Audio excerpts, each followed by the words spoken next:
गुलाबी नगरी जयपुर आज एक ऐतिहासिक बौद्धिक विमर्श की साक्षी बनी, जहां संविधान निर्माता B.N. राव इतिहास का विस्मरण या अन्याय विषय पर राष्ट्रीय विचार विमर्श आयोजित किया गया।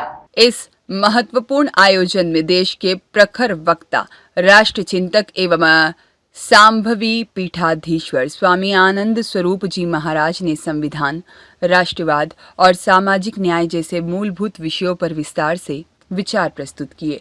इस कार्यक्रम का संचालन श्री धर्म फाउंडेशन के संस्थापक एवं महासचिव गब्बर कटारा ने किया, जिन्होंने कार्यक्रम के आरंभ में विषय की पृष्ठभूमि रखते हुए यह स्पष्ट किया कि राष्ट्र के बौद्धिक इतिहास को पुनर्स्थापित करना समय की मांग है। स्वामी आनंद स्वरूप जी महाराज ने बताया कि भारत के संविधान निर्माण में B.N. राव, बेनू गुप्तला, नरसिंह राव की भूमिका को लंबे समय तक जानबूझकर नजरअंदाज किया गया है, जबकि उन्होंने ही संविधान का प्रारंभिक प्रारूप तैयार किया था। उन्होंने बताया कि B.N. राव ने अमेरिका, यूके, कनाडा और आयरलैंड जैसे देशों के संविधानों का गहन अध्ययन कर भारतीय संविधान की नींव रखी। वे तत्कालीन संविधान सभा के संवैधानिक सलाहकार थे और उनकी कानूनी दृष्टि ने संविधान निर्माण को एक ठोस बौद्धिक आधार प्रदान किया। स्वामी आनंद स्वरूप जी ने कहा, इतिहास में जिसे सिर्फ सलाहकार कहा गया वही असल निर्माता था। यह एक ऐतिहासिक अन्याय है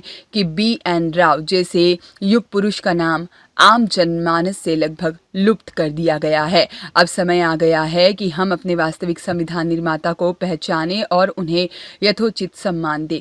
वक्तव्य में उन्होंने आरक्षण नीति पर भी गंभीर विचार रखे। उन्होंने स्पष्ट किया कि आरक्षण का उद्देश्य समाज के वास्तव में वंचित और शोषित वर्गों को मुख्य धारा में लाना है, न कि उन वर्गों को जो अब सामाजिक, आर्थिक और शैक्षणिक रूप से संपन्न हैं। जो व्यक्ति हर क्षेत्र में सक्षम हैं, उन्हें आरक्षण की आवश्यकता नहीं होनी चाहिए। उन्होंने कहा, इस विचार उत्तेजक विमर्श में जयपुर के कई गणमान्य नागरिक, बुद्धिजीवी, अधिवक्ता और युवा शामिल हुए। कार्यक्रम में आचार्य राजेश्वर महंत, दीपक महाराज, JD महेश्वरी, सुनील उदैया, साथ ही में पवन गोयल, डॉक्टर हेमलता शर्मा, पंकज शर्मा सोडाला और संजय शर्मा, एडवोकेट अनिल चतुर्वेदी, एडवोकेट सुनील शर्मा और अधिवक्ता Isha Rao, advocate Priyanka Gaur, KK Sharma, Madhav Rajpura, doctor Tarun Mathur और अभिषेक शर्मा सहित अनेक प्रतिष्ठित जन उपस्थित रहे और उन्होंने विचार व्यक्त किए। कार्यक्रम में विशिष्ट अतिथि मणिपुर के विधायक और पूर्व IAS राम सोयता, मशहूर प्लास्टिक सर्जन श्रीधर जी, पवन पारिक आदि सम्मिलित हुए। नवंबर 1946 में हुई, उसमें अंबेडकर सिर्फ इसलिए सम्मिलित नहीं हुए जो मुस्लिम लीग से संबंधित थे।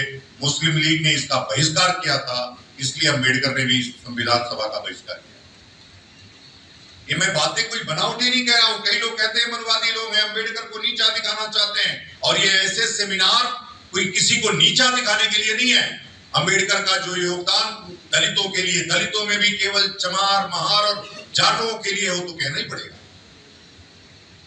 तो मैं कहता रहता हूं, लेकिन आप एक व्यक्ति जिसने केवल चमार, महार और जाटों के लिए लड़ाई लड़ी हो, जिसने कभी मतंगों के लिए लड़ाई न लड़ी हो, जिसने कभी हेलों के लिए लड़ाई न लड़ी हो, जिसने कभी वाल्मीकियों को नीचा दिखाया हो, उसको उसके साथ छुआछूत किया हो, उस बात को तो कहना ही पड़ेगा। तो संविधान सभा की प्रथम बैठक में अंबेडकर सिर्फ इसलिए सम्मिलित नहीं हुए कि मुस्लिम लीग से चुन करके आए थे। मुस्लिम लीग ने इस संविधान का विरोध किया था, वो बंटवारे पे अड़ी हुई थी, और जब 1947 में देश का बंटवारा हो गया, तब अंबेडकर फिर से बॉम्बे से चुन कर गया। नेहरू ने जबरदस्ती चुन करके बुलाया और 1947 में आए। नेहरू ने उनको प्रारूप समिति का जिम्मा दिया कि आप इसके अध्यक्ष होंगे। आप कल्पना करिए, प्रारूप समिति 22 समितियों में से एक थी, और नेहरू बार बार संविधान सभा की डिबेट्स में ये प्रमाण है, बार बार इस बात को कहते हैं कि इसकी जानकारी हमको नहीं है। जब संविधान 243 अनुच्छेदों वाला देश के समक्ष रखा गया, तो ना उसमें कोई SC था, ना कोई ST था। संविधान का मतलब क्या होता है? संविधान, जो सबके लिए समान विधान बनाए, वही तो संविधान है। आप ही कहते हो अनुच्छेद 15(1) में कि धर्म, मूल, वंश आदि के आधार पर विभिन्नता नहीं की जा सकती।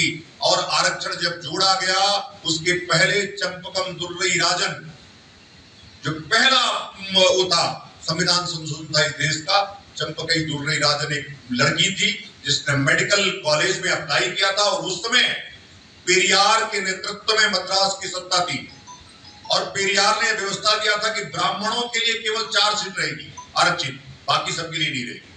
ब्राह्मणों के 4 सीट योग्यता होने के बाद भी चंपकम दुर्रई राजन को 99.8 नंबर 99.8% नंबर लाने के बावजूद भी उनको प्रवेश नहीं मिला।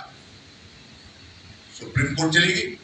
सुप्रीम कोर्ट का पहला केस है चंपकम दुर्रई राजन वर्सेस मद्रास राज्य 1951।